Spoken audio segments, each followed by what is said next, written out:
Hello everyone, my self सी ए काजल टेरोलिया। हमारा आज का जो सेशन है वो बहुत इंपॉर्टेंट टॉपिक पे है। आज हम लोग देखेंगे कि अरिथमेटिक मीन की क्या प्रॉपर्टीज़ हैं। अब ये स्टैटिस्टिक्स का एक बहुत इंपॉर्टेंट टॉपिक है। आप किसी भी कॉम्पिटिटिव एग्जाम की बात करो, commerce based, SSC, CGL, UGC NET, UPPSC, MCom, BCom entrance, हर एक लेवल के लिए measures of central tendency as well as measures of dispersion की प्रॉपर्टीज़ बहुत इंपॉर्टेंट होती हैं। तो आज हम लोग अरिथमेटिक मीन की सारी प्रॉपर्टीज़ का डिटेल में डिस्कशन करने वाले हैं और साथ ही साथ कुछ एग्जाम्पल्स भी देखेंगे।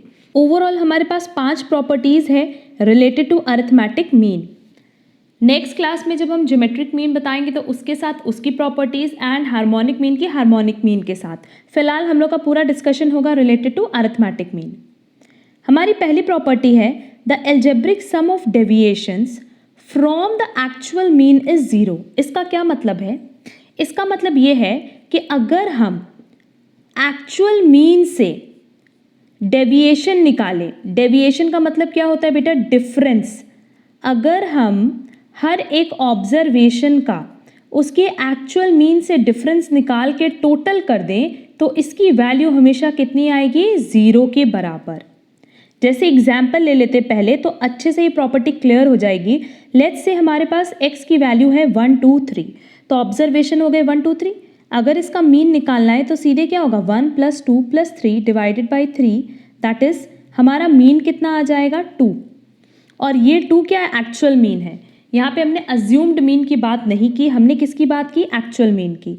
अब देखो डेविएशन मतलब क्या होता है कि हर एक सिंगल ऑब्जर्वेशन को आप एक्चुअल मीन से माइनस करो तो 1 - 2, 2 - 2, 3 - 2, ये आ जाएगा मेरे पास -1, ये आएगा 0 और ये आएगा 1।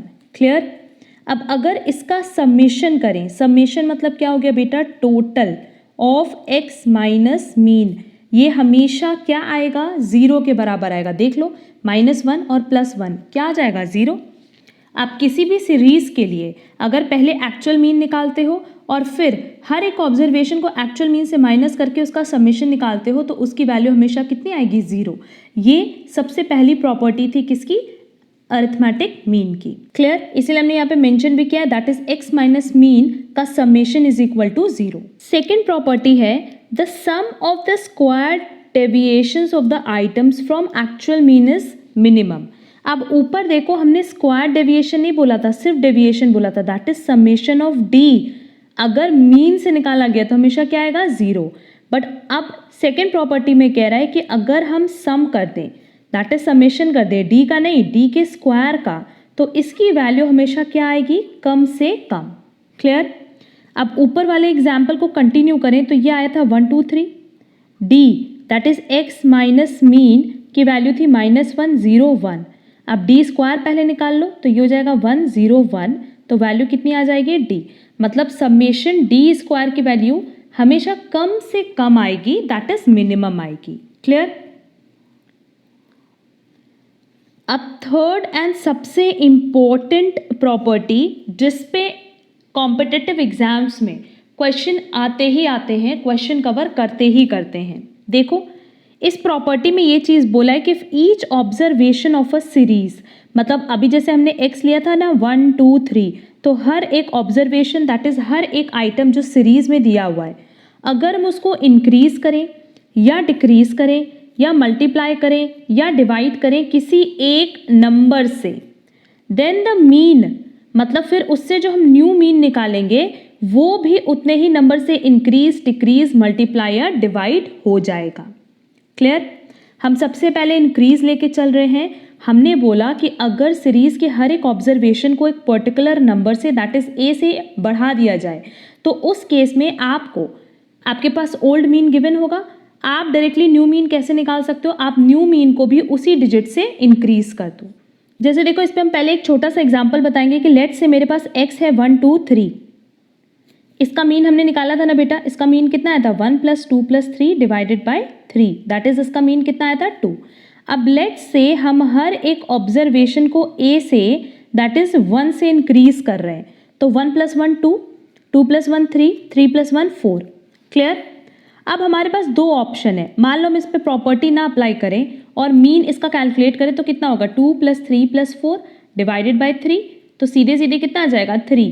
बट अगर मान लो हम थर्ड प्रॉपर्टी अप्लाई करते, तो प्रॉपर्टी क्या कह रहा था कि अगर हर एक ऑब्जर्वेशन को आपने 1 से बढ़ाया है, दैट इज किसी एक सेम डिजिट से बढ़ाया है, तो जो आपने ओल्ड मीन निकाला था अगर आप उसको भी उतने नंबर से बढ़ा दो तो आपके पास क्या आ जाएगा, न्यू मीन। देखो आया भी ना, हमने इसीलिए एग्जाम्पल लिया सो दैट ये कॉन्सेप्ट आप लोग को क्लियर हो जाए। दोनों तरीका है, आप चाहो तो डायरेक्टली पूरा कैलकुलेट कर सकते हो, बट एग्जाम में क्योंकि हमें टाइम सेव करना होता है तो हम क्या करते हैं कि जो ओल्ड मीन है डायरेक्टली उसमें उस डिजिट से ऐड कर दो तो हमारे पास न्यू मीन आ जाएगा। क्लियर? और ऐसा सिर्फ और सिर्फ इंक्रीज्ड दैट इज ऐड के केस में नहीं बल्कि डिक्रीज, मल्टीप्लाई और डिवाइडेड के केस में भी होता है। हम सबका एक एक करके एग्जाम्पल आपको दिखा दे रहे हैं। अब लेट्स से x की वैल्यू अभी भी कितनी है, 1 2 3 हम सेम पे ही बताएंगे। तो मीन कितना आया था हमारा 2। अब हर एक ऑब्जर्वेशन को लेट्स से हम माइनस करें 1 से, तो 1 - 1 0, 2 - 1 1, 3 - 1 2। क्लियर? तो पहला तो तरीका ये है कि हम पूरा कैलकुलेशन करके देखें तो हमारे पास मीन कितना आया 1। या दूसरा तरीका क्या है, ये मेरा क्या है बेटा ओल्ड मीन है, ओल्ड मीन में से भी अगर हम 1 माइनस कर दें क्योंकि सारे ऑब्जर्वेशन में से हमने 1 माइनस किया है तो हमारे पास सीधे सीधे क्या आ जाएगा, न्यू मीन। देख लो, अगर आप फॉर्मूले से कैलकुलेट करें तो भी न्यू मीन 1 आ रहा है और अगर आप प्रॉपर्टी का एप्लीकेशन करें तो भी न्यू मीन 1 आ रहा है। क्लियर?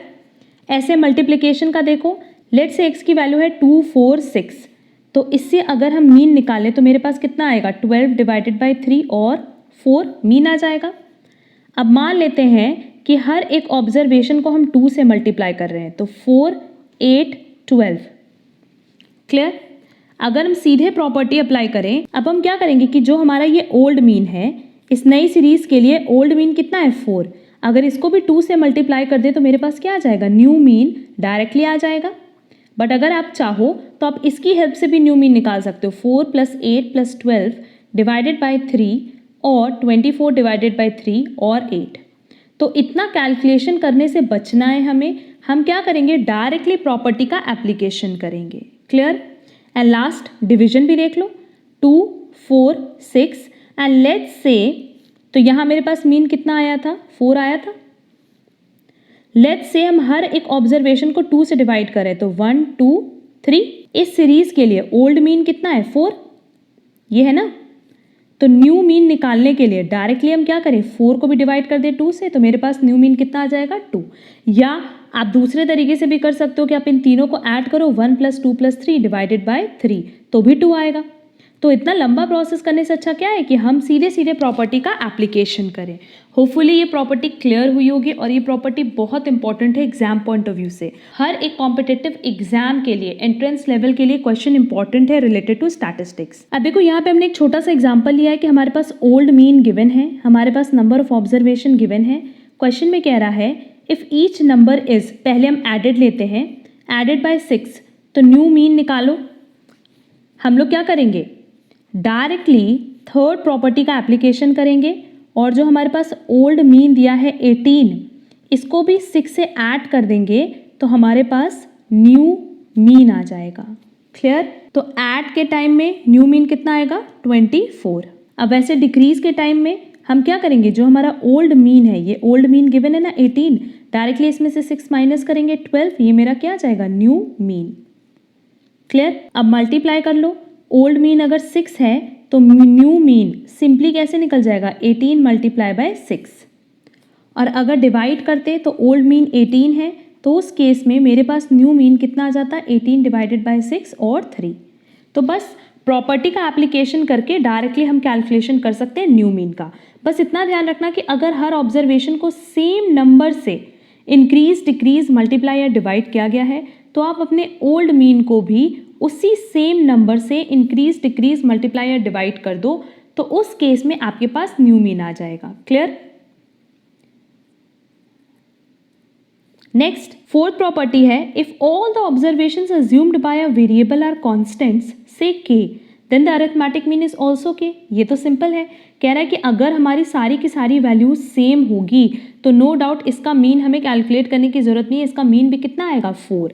बट हम कैलकुलेट करके भी दिखा देते हैं कि अगर हम लोग इसका फॉर्मूले पे वैल्यू एप्लीकेशन करें तो सिंपली कितना हो जाएगा, डिवाइडेड बाय 5, क्योंकि 5 ऑब्जर्वेशन है। ये आ जाएगा 20 डिवाइडेड बाई 5, तो अल्टीमेटली मेरे पास मीन कितना आया 4। तो प्रॉपर्टी में यही कह रहा है कि अगर सारे ऑब्जर्वेशंस सेम है, कांस्टेंट है, मान लो कोई भी एक डिजिट k, जो कि हमने एग्जांपल में 4 लिया है, तो अरिथमेटिक मीन भी क्या आएगा k। तो एज पर हमारा एग्जांपल कितना हो गया 4। एंड लास्ट प्रॉपर्टी है कि arithmetic mean is affected due to a change of origin as well as scale. अब देखो ये हमारा क्या है, लाइन इक्वेशन। लाइन इक्वेशन क्या है, y is equal to a plus B X. Clear, जहां a बेसिकली ओरिजिन है और b क्या है, स्केल। अगर हम मेजर्स ऑफ सेंट्रल टेंडेंसी की बात करें, मतलब चाहे मीन की बात करो, चाहे मीडियन की बात करो, चाहे मोड की बात करो, तीनों ही केस में आप देखोगे कि जो मेजर्स ऑफ सेंट्रल टेंडेंसी है वो ओरिजिन से भी अफेक्ट होता है, स्केल से भी अफेक्ट होता है। मतलब अगर हम यहाँ y की वैल्यू निकालें तो हमें a भी कंसिडर करना होगा और b भी कंसिडर करना होगा। क्लियर। अब जैसे देखो इस इक्वेशन में अगर हम देखें तो x क्या है, इंडिपेंडेंट है, क्योंकि x पे हम वैल्यू पुट करेंगे और y की वैल्यू आएगी, और y क्या है, डिपेंडेंट वेरिएबल है, और ये किस पे डिपेंड कर रहा है, x की वैल्यू पे। क्लियर। बट जब हम y की वैल्यू निकालेंगे, कब, जब हम मीन कैलकुलेट करें, तो हम a को भी कंसिडर करेंगे और b को भी कंसिडर करेंगे। दैट इज ये ओरिजिन से भी अफेक्ट होता है और स्केल से भी अफेक्ट होता है। क्लियर। जब आगे मीडियन और मोड की प्रॉपर्टी बताएंगे तो सेम यही प्रॉपर्टी वहाँ पे भी है कि median as well as mode दोनों ओरिजिन से भी अफेक्ट होता है और स्केल से भी अफेक्ट होता है। क्लियर। तो देखो हमने यहाँ लिखा है if x and y are two variables to be related by y is equal to a plus B X, क्योंकि लाइन इक्वेशन है, for any two constants a and b then the mean of y is given by. हम कह रहे हैं कि अगर ये equation है जहाँ अरिथमेटिक मीन ओरिजिन से भी अफेक्ट हो रहा है और स्केल से भी अफेक्ट हो रहा है, तो इसमें आप मीन कैसे निकालोगे कि लेट से ये भी मीन है और इसका भी हमें मीन निकालना है। क्लियर। तो क्वेश्चन में अगर इसकी मीन की वैल्यू दी है, a b दिया है, तो हम मीन ऑफ y निकाल लेंगे। तो ये भी एक बहुत इंपॉर्टेंट प्रॉपर्टी है अरिथमेटिक मीन की कि अरिथमेटिक मीन ओरिजिन से भी अफेक्ट होता है एज वेल एज स्केल से भी अफेक्ट होता है। देखो इस पे भी हमने एक छोटा सा एग्जांपल दिया है कि relationship between x and y given है, मीन ऑफ x दिया है, मीन ऑफ y निकालना है। बहुत ही सिंपली हम लोग मीन ऑफ y निकाल सकते हैं, बट कैसे, देखो इसको अच्छे से समझना। हमारे पास जो इक्वेशन दिया है वो ये दिया है, तो पहले हमें इसको किस में कन्वर्ट करना है, y is equal to a plus B X में। क्लियर। पहले हम इसको इधर ले जा रहे हैं और 10 को इक्वेशन के दूसरे साइड ले आ रहे हैं, तो 2x minus 10 is equal to 5y। और हम इसको कैसे लिख सकते हैं, y is equal to 2/5x minus 10/5 लिख सकते हैं, क्योंकि ये जो 5 है ये डिनोमिनेटर में चला गया। तो अब देखो ये जो इक्वेशन है इसमें bx भी दिया हुआ है और a भी दिया हुआ है। क्लियर। हम फिर से इसको लिख रहे हैं, y is equal to 2/5x minus 10/5, और हम इसको लिख सकते हैं y is equal to minus 10/5 plus 2x/5। अब देखो इक्वेशन क्या था, y is equal to a plus B X. a constant है, ये कांस्टेंट है, b कांस्टेंट है, ये रहा कांस्टेंट, और x वेरिएबल है। क्लियर। अब इस इक्वेशन में हम दोनों वेरिएबल को क्या मान सकते हैं, मीन मान सकते हैं कि दोनों ही मीन वैल्यू दी हुई है।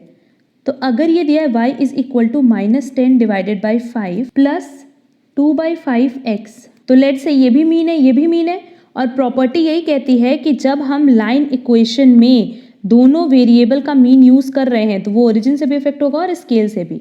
तो ये तो माइनस 10/5 गिवन है प्लस 2/5, और क्वेश्चन में देखो मीन दिया हुआ है 16।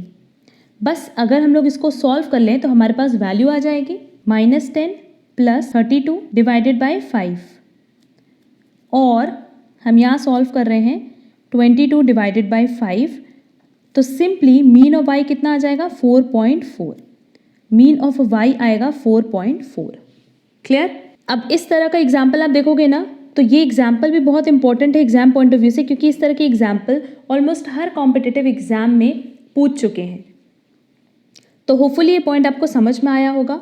और ये हमारे पास ओवरऑल 5 प्रॉपर्टीज़ थी अरिथमेटिक मीन की, जो बहुत ज़्यादा इंपॉर्टेंट थी एग्जाम पॉइंट ऑफ व्यू से। उम्मीद करते हैं आपको हमारी आज की क्लास पसंद आई होगी। अगर आपको आज की क्लास पसंद आई है तो आप हमारे चैनल को सब्सक्राइब ज़रूर कर देना, सो दैट आपको आगे की क्लासेस की नोटिफिकेशन मिलती रहे। क्योंकि बेसिकली हमने ये जो सीरीज़ अपनी स्टार्ट की है, यहाँ हम स्टैटिस्टिक्स के ओवरऑल सारे टॉपिक्स क्लियर करेंगे एंड टॉपिक्स क्लियर होने के बाद ऑलमोस्ट हर डे हम 10 MCQs पे डिस्कशन करेंगे सो दैट आपके जितने भी डाउट्स हैं रिलेटेड टू स्टैटिस्टिक्स वो क्लियर हो जाएं। अगर आपको आज की क्लास में कहीं पे भी कोई प्रॉब्लम होगी तो आप कमेंट बॉक्स में कमेंट ज़रूर करना। एंड साथ ही साथ हमने एक चैनल बनाया हुआ है टेलीग्राम पे स्टैटिस्टिक्स से रिलेटेड, जहाँ बेसिकली कुछ क्वेश्चंस, PDFs एंड नोट्स हम अपलोड करते हैं, जिसकी लिंक आपको डिस्क्रिप्शन बॉक्स में मिल जाएगी। तो वहाँ से हमारा टेलीग्राम चैनल आप ज़रूर ज्वाइन कर लेना। आज के लिए बस इतना। Thank you so much.